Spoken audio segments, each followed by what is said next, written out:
पण उशिरा का होईना सापडलेत. पण मला एक गोष्ट आश्चर्याची या सगळ्या केसमध्ये वाटते की ज्या अटक होतात त्या पुण्यातूनच कशा होतात. म्हणजे ती लोक पुण्यात आहेत असं तुमच्या चॅनलवर येते. त्याच्यामुळे मला असं वाटतं की पोलीस यंत्रणेने फक्त मीडियाच्या स्पेक्युलेशनपेक्षा मला वाटतं पोलिसनी एक ऑफिशियल स्टेटमेंट करावं की नक्की काय चाललंय. कारण का ही महाराष्ट्राचीच फक्त बातमी नाहीये, दिल्लीच्या सगळ्या वर्तमानपत्रात रोज ह्या बातम्या येत आहेत. दिल्लीतून अनेक खासदार असतील किंवा अनेक विचारवंत जे दिल्लीत राहतात असतील किंवा मीडिया असेल यांचेही आम्हाला फोन येतात की भैया ये स्टोरी क्या है. त्यामुळे अर्थातच ही आता फक्त महाराष्ट्रापुरतं सीमित राहिलेली नाही, देशामध्ये अस्वस्थता झालेली आहे की नक्की महाराष्ट्रात चाललंय काय. आणि ह्या केसबद्दल, या हत्येबद्दल दिल्लीमध्येही प्रचंड चर्चा सुरू झालेली आहे. आणि त्याच्यामुळे महाराष्ट्राच्या सरकारने ऑफिशियली येऊन एक ऑफिशियल पारदर्शक खरं स्टेटमेंट महाराष्ट्राला देण्याची गरज आहे. या सगळ्या प्रकरणानंतर पालकमंत्री पदाबाबतची चर्चा आहे, तर त्यांनी काय फरक पडेल असं वाटतं? अजितदादांनी ते स्वीकारावं बीडचं पालकमंत्री पद असं म्हटलं. तुम्हाला खरं सांगू, म्हणजे निवडून आल्यानंतर सरकार बसलं, सरकारची जबाबदारी. मी पालकमंत्र्यांची एवढी चर्चा आयुष्यात पहिल्यांदाच इतक्या पाहिलेली आहे. मी अनेक वर्ष सत्तेच्या जवळ राहिलेले आहे. आदरणीय पवार साहेब महाराष्ट्राच्या मायबाप जनतेमुळे गेले 6 दशक राजकारणात आणि समाजकारणात आहे. ते 1 नाही 4 वेळा मुख्यमंत्री राज्याचे होऊन गेले, केंद्रात अनेक वर्ष मंत्री राहिले. पण पालकमंत्र्याबद्दलची एवढी चर्चा मी खरंच कधी ऐकलेली नाही. त्यामुळे मलाही आश्चर्य वाटतंय की हे पालकमंत्री असणं हे एवढं, म्हणजे कॅबिनेट मंत्र्याच्या वरती कॅबिनेट पालकमंत्री पद झालंय अशी परिस्थिती झाली. म्हणजे हे आयलंड्स, म्हणजे छोटे छोटे असे एरियाज ब्लॉक करून चालवणार आहे काय राज्य. हे राज्याच्या हिताचं नाही. मी खूप टीका म्हणून सांगत नाही, मी त्या सरकारमध्ये असते तरी माझं तेच मत असतं की काही गोष्टी सॅक्रोसॅन्ट असल्या पाहिजेत, त्या राजकारणाच्या बाहेर जाऊन असल्या पाहिजे. ना ऍडमिनिस्ट्रेशन, महाराष्ट्राची ओळख ही ऍडमिनिस्ट्रेशन बद्दल, म्हणजे उत्तम प्रशासक म्हणून आपली ओळख जर महाराष्ट्रात असेल, देशात असेल, तर मग हे पालकमंत्री पद, त्याची रच्ची खेच, आणि हे शब्द माझे नाही आहेत, हे तुमच्या चॅनलवर मी ऐकते. त्याच्यामुळे मला आश्चर्य वाटतं एवढा मोठा मॅन्डेट मिळाल्यावर सगळे कामाला लागतील आणि महाराष्ट्रात काहीतरी चांगलं. कारण का लोकांनी एवढा विश्वास या सरकारवर दाखवलाय. सरकार स्थापनेला उशीर, त्याच्यानंतर मंत्रीपद, मंत्र्यांचे ऑफिसेस किंवा म्हणजे मंत्र्यांनी जाऊन चार्ज पण घेतला नाहीये 100%, कॅबिनेटला 100% हजेरी नाही. आणि त्याच्यानंतर पालकमंत्री पदावर पालकमंत्री, पालकचा अर्थ काय? म्हणजे गार्डियन, जो आपला पालक असतो तो आपले आई वडील आपला प्रोटेक्टर असतो. आता त्या पालकमंत्र्याबद्दल एवढी चर्चा होते, हे खरं तर म्हणजे मला आश्चर्य वाटतं. आणि मला नाही वाटत बाकीच्या राज्यांमध्ये अशी चर्चा मी कधीच ऐकलेली आहे. कारण का अनेक राज्यांमध्ये आम्ही या गोष्टी फॉलो करत असतो, पण पालकमंत्र्याबद्दल एवढं. आणि पालकमंत्री असेल, जबाबदारी द्या आणि कामाला लागा. त्याच्यावर एवढी चर्चा का? म्हणजे मला वाटतं डिपार्टमेंटवर एवढी चर्चा झाली नसेल तेवढी पालकमंत्र्यांवर होते. लाडक्या बहिणीचे निकष जे आहेत ते बदलण्यात आलेले आहेत. धुळे शहरामध्ये ना ज्या अपात्र बहिणी आहेत त्यांचे पैसे आता परत सरकार जमा झालेले आहेत, परत पुन्हा निकष बदलले जात आहेत. मी हे मागच्या वर्षीही बोलले होते आणि मी कालही हे बोललेले मीडियाशी बोलताना की हे अपेक्षितच होतं. मागच्या वर्षी माझ्यावर तेव्हा कोणालाच विश्वास नव्हता. मी मागच्या वर्षी हे सातत्याने प्रत्येक भाषणात बोलत होते आणि एक खूप गांभीर्याने, म्हणजे माझी तुम्हाला विनंती आहे की आता सरकार त्यांचं आलंय, एवढा मोठा मॅन्डेट त्यांना मिळालेला आहे, त्यामुळे प्रत्येक गोष्टीत मला काही त्यांच्याबद्दल तू मेमे करत बसायचं नाहीये. पण on a very serious note, आणि माझ्या अपेक्षा देवेंद्र फडणवीसांकडून आहेत. कारण का मी त्यांना खूप गांभीर्याने आणि एक सिरियस राजकारणी आणि एक ऍडमिनिस्ट्रेटर म्हणून त्यांच्याकडून अपेक्षेने बघते. आणि आज ते एका अतिशय महत्वाच्या पदावर बसलेत, जिथे कैलासवासी यशवंतराव चव्हाण बसलेले आहेत, दादा बसलेले आहेत. त्याच्यामुळे एवढं मोठं नेतृत्व घेतलं, त्या जागेवर आज देवेंद्रजी बसलेले आहेत. त्यामुळे फक्त टीका करण्यासाठी मी नाही हे बोलत आहे, पण महाराष्ट्राचं फिस्कल डेफिसिट आणि 2 दिवसापूर्वी आलेला रिझर्व्ह बँक ऑफ इंडियाचा फिस्कल डेफिसिट रिफॉर्मचा कागद, एवढा मोठा रिपोर्ट येतो, तो प्लीज तुमच्या चॅनल्समध्ये जे तज्ज्ञ असतील, इकॉनॉमिस्ट असतील, अर्थकारण ज्यांना माहिती असेल, असे एक्सपर्ट्स असतील, त्यांना जरूर तो दाखवा, त्याची बातमी करा. कारण कधीतरी पॉलिसीवर आपण सगळ्यांनी चर्चा केली पाहिजे. आणि या फिस्कल डेफिसिट आणि रिफॉर्म्सवर मी स्वतः बजेटमध्ये बोलणारच आहे. पण राज्य आणि केंद्रचं नातं आणि पुढचं येणारं महाराष्ट्राचं बजेट हे खूप गांभीर्याने घ्यावं लागणार आहे. कारण का इकॉनॉमीमध्ये स्लो डाऊन झालेला आहे. मी म्हणत नाही, केंद्र सरकार देशाचा आणि जगाचा डेटा सांगतोय. आणि आजच माझ्याकडे एक स्लाइड आली आहे ज्याच्यात बेरोजगारी ही या देशात वाढलेली आहे असा हा डेटा सांगतो. तो मी तुमच्यावर शेअर करीन. मी ट्विटही केला असेल आतापर्यंत. त्यामुळे अतिशय वाटतंय का यामुळे, कारण याच्यावर बंद होईल का नाही मला माहिती नाही, पण म्हणजे तो निर्णय सरकारचा असेल. पण फिस्कल डेफिसिट म्हणजे सरकारचा होणारा खर्च. आणि अनेक वेळा इलेक्शन चालू असतानाही लोक म्हणत होते की डीपीटीसीचे पैसे वळवले जात आहेत. हे काय आहे, खरं नक्की काय आहे, आरोप प्रत्यारोप करण्यापेक्षा मला वाटतं ह्या सगळ्यावर एक व्हाईट पेपर काढून महाराष्ट्राला या सरकार ज्यांना एवढं मोठं मॅन्डेट मिळालंय. सरकार ज्यावेळेस गव्हर्नमेंट म्हणजे इलेक्शन्स होते ना, सरसकट सगळे फॉर्म स्वीकारले गेले, सगळ्यांना ते अवेलेबल करण्यात आले. पण आता निकष का बदलले जात आहेत? कारण सरकार त्यांचंच आहे, आधी पण त्यांनीच याचं उत्तर तुम्हाला सरकारला विचारायला लागेल आणि सरकारला उत्तर द्यावं लागेल. कारण का एवढा बजा फसवणूक आहे वाटतंय का? कारण आताच तुमच्या प्रश्नातच माझं उत्तर आहे. पण मला असं वाटतं की हे सरकारनी याचा पूर्ण डेटा, काय धोरण करणार आहे हे पॉलिसी लेवलला म्हणजे सांगितलंच पाहिजे ना मायबाप जनतेला.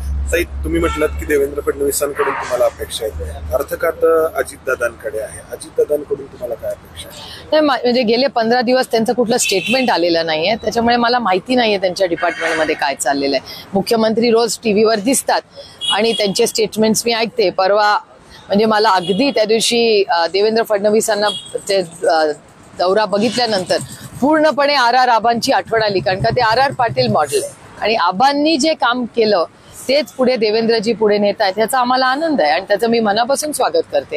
आणि त्याच्यामुळे ऍक्शन मोडमध्ये आज सरकारमध्ये काल मला आनंद वाटला की काल संध्याकाळी शिंदे साहेबही टीव्हीवर दिसले, त्यांनी काही निर्णय घेतलेत असं तुमच्या बातम्यांमध्ये आज सकाळच्या वर्तमानपत्रातही आलेलं आहे. त्याच्यामुळे हे सोडून दुसरं कोणीच मला दिसत नाहीये कुठे. त्याच्यामुळे नक्की सरकारमध्ये कोण काय काम करतंय याची काही क्लॅरिटी येत नाही. आणि जीएसटी काउन्सिलच्या मीटिंगला पुन्हा एकदा म्हणजे हा विषय माझ्यासाठी फार गंभीर आहे. लोक खूप कदाचित ते लाईटली घेत असतील, मला माहिती नाही. पण जीएसटी काउन्सिलच्या मीटिंगलाही महाराष्ट्राच्या सरकारने कोण गेलं, काय मुद्दे सरकारने मांडले हे आम्हाला कळलेलं नाही. आणि मी हे टीका म्हणून म्हणत नाही, मी पुन्हा पुन्हा सांगते की काही गोष्टी अशा आहेत ज्या खूप गांभीर्याने या देशाचं राज्याचं बजेट, आता 1 तारखेला देशाचं बजेट येणार आहे. आमच्या राज्यातल्या आम्ही काय दिल्लीला तुम्ही आम्हाला निवडून पाठवता महाराष्ट्राचे प्रश्न मांडण्यासाठी. आणि महाराष्ट्राचे प्रश्न मांडायच्या आधी आम्हाला तुम्ही नॉर्मली प्रथा अशी आहे की मुख्यमंत्री बोलवतात, जे मला म्हणजे अपेक्षा आहे की यावेळी देवेंद्रजी पार्लमेंट सुरू व्हायच्या आधी आम्हाला बोलवतील. आम्हाला ब्रीफिंग केलं जातं सगळ्याच खासदारांना, सगळ्याच पक्षाच्या, की आम्ही एक राज्य म्हणून लॉबिंग हा वाईट शब्द नाही, काही वेळा चांगल्या गोष्टीसाठी लोक लॉबिंग करतात.